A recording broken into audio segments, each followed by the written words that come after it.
most express what the nation feels, and that is anger and outrage over the treatment and ultimate death of George Floyd. Others spoke of social injustice and the issues that boil just below the surface. Police officers lined the streets to ensure that everyone had a safe platform in which to express themselves. The crowd, measuring in the hundreds, walked along 56th Street down to Fowler and then west into the city. There were few incidents and all of the participants remained peaceful. Around 6 p.m., that tone changed. Individuals and groups in the area of East Bush and North 30th and the University Square Mall parking lot began throwing objects at law enforcement officers. Those objects included explosives in the form of fireworks, glass bottles, and rocks. Several storefronts were smashed, and the Mobile and the Champs stores were burned. 41 adults and juveniles were arrested by the end of the night. When the violence began and the arrests started to be made, I was certain that those individuals were from outside of our city. The story this morning says that they were not. What I saw last night was not a call for voices to be heard, ideas to affect change, or ways to shine the light on inequality. What I saw was shameful. What I saw was also heartbreaking for our community. And what I saw did not reflect our community and the values that we all share. One of the many things that I love about our city is the way that we come together when there's a problem to be solved or an issue to be addressed. Physical violence and looting are not the answer. They are simply criminal behavior that solves nothing. Make no mistake, there are systemic issues and problems that must be addressed in our community.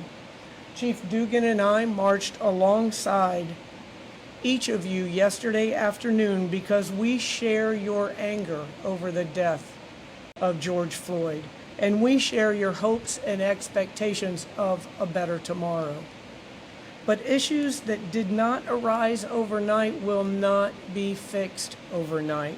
In fact, issues involving education, public health, workforce development, affordable housing, and transportation solutions take time. They take time and they take the effort of the entire community. One of the high points of my interaction with the marchers yesterday afternoon was the number of young people that asked me how they could get involved, what they could do to make a positive change and be a part of that positive change. This lifted my heart more than last night's destruction saddened it. What I saw last night happens in other cities. It does not happen in Tampa. We're better than that. We are Tampa strong, and it's the responsibility of each and every one of us to do our part and to work together to lift our city up.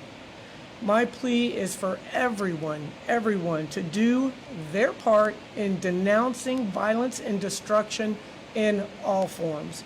But more importantly, let's join together and be a part of the solution. Let's stand together and show the world what makes our city so amazing. I'll have Chief Dugan talk about some of the incidents from last night and what our plans are going forward this afternoon. Chief?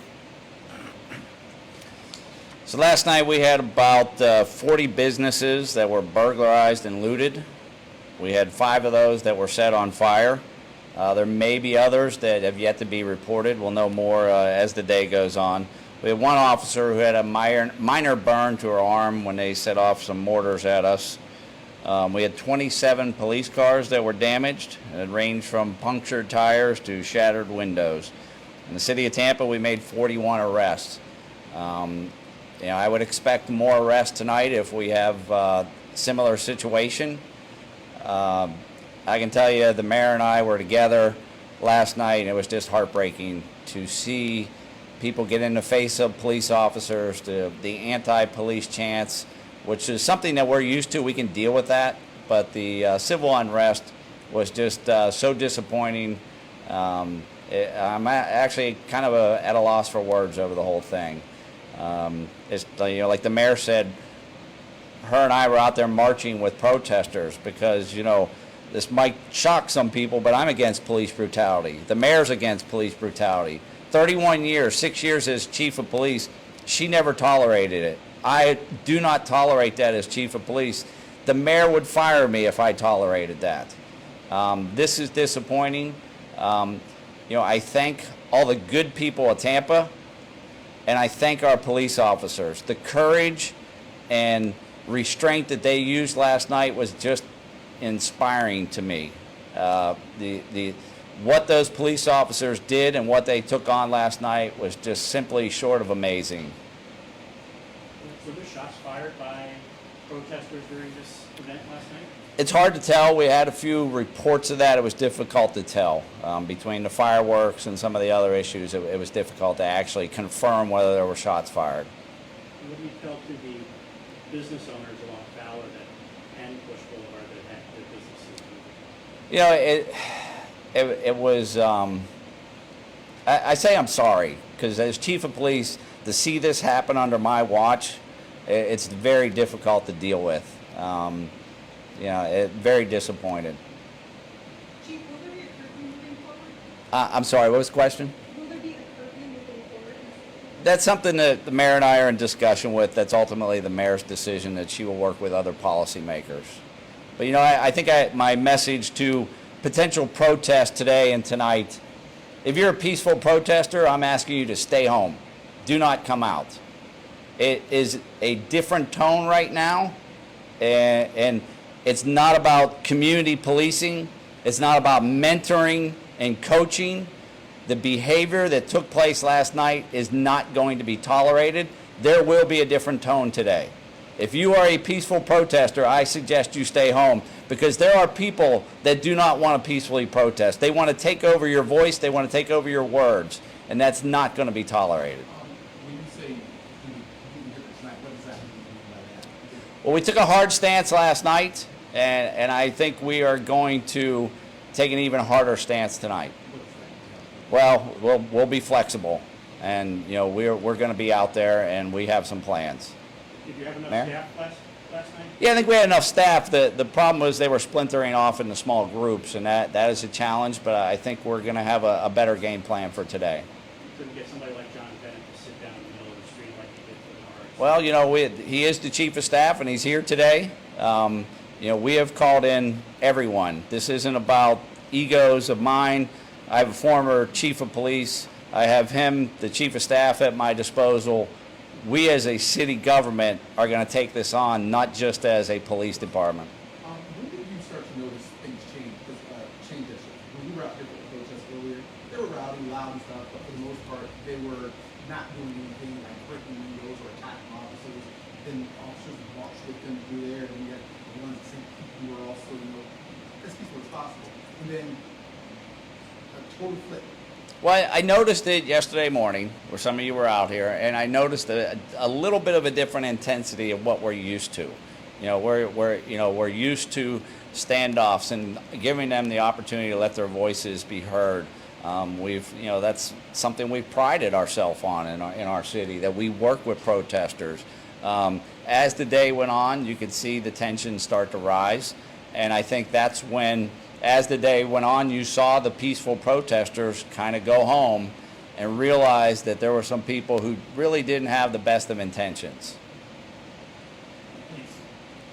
Do you practice crowd management control all the time? Obviously, you beefed up really big 4 years ago. But Yeah, no, we have teams that actually practice. I think that's why we were fairly successful considering the circumstances. You know, I think it could have been much worse.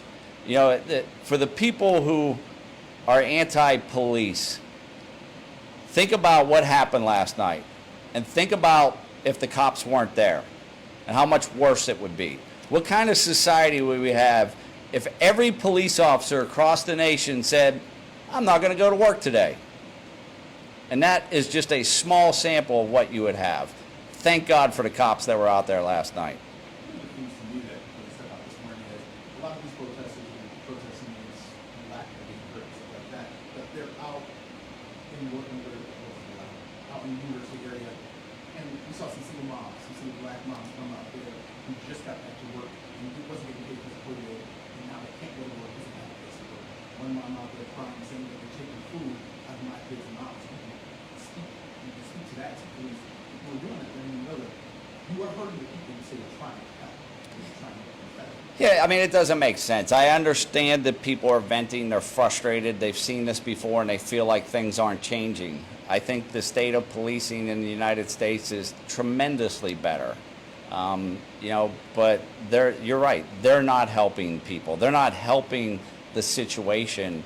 I don't even think they care, quite frankly. I question whether how many of them actually saw the video and even know who George Floyd is. I always go back to the fact that our mayor used to be the chief of police, and she had an overwhelming victory a year ago. If this was a community that did not support their police department, would they have ever elected her as mayor? And I just don't see that. It was very disappointing and heartbreaking. Mayor, what were your thoughts when you were out there with me? Yeah, it's when you asked earlier, about the RNC. I tell you, this was a different group last night, and there was. I can't speak for who was out there to say that the thought of any type of injustice was in their mind, but it sure didn't look like it. They were just bent on destruction, and as the chief said, they would break off in groups, and we would get one location under control, and they would splinter off into other areas. And come back over and over. They tried to light the Sears automotive place on fire several times, but it was a different group. But to your point of the single mother that was able to return back to work after COVID and is now had her place of employment destroyed. That's what I think the community, that's where I'm asking that the community get involved. It's everyone's responsibility. It's the parents' responsibility to know where your kids are. A couple of the kids that were arrested, juveniles that were arrested last night, had ankle bracelets on them. So we have to pay attention. We have to do this as a community. It has to be a community effort. I applaud the efforts and the restraints of the officers last night. There were many officers out there that were close to 24 hours working, and they were out there doing everything they could to keep our community safe while they were being pelted with rocks and bottles. And I know the community could say, well, just go in and put an end to that. If you're standing there and you're watching it in real time, that's a lot easier said than done. And we have to ensure that we are protecting the citizens, even those that are out protesting and those that are destroying property. But I tell you what, you know where my heart is and the admiration I have for the Tampa Police Department.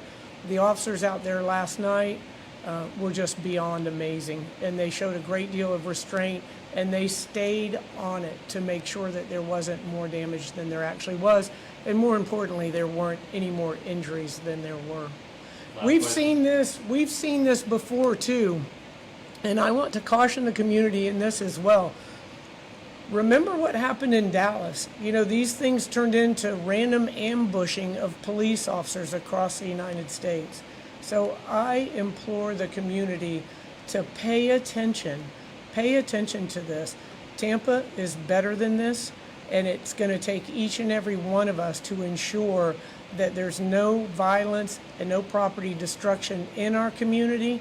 And then it's also going to take each and every one of us to come together to fix those systemic issues that have plagued every community across the nation. Why not just set it for, go ahead and set it for tonight? That's something that we're in discussions with the county. We have to work in conjunction, and then you also have to factor in and consider the ancillary issues. You talked earlier about businesses just being able to open after COVID. And so now, on a busy business night, they are punished for the actions of a few.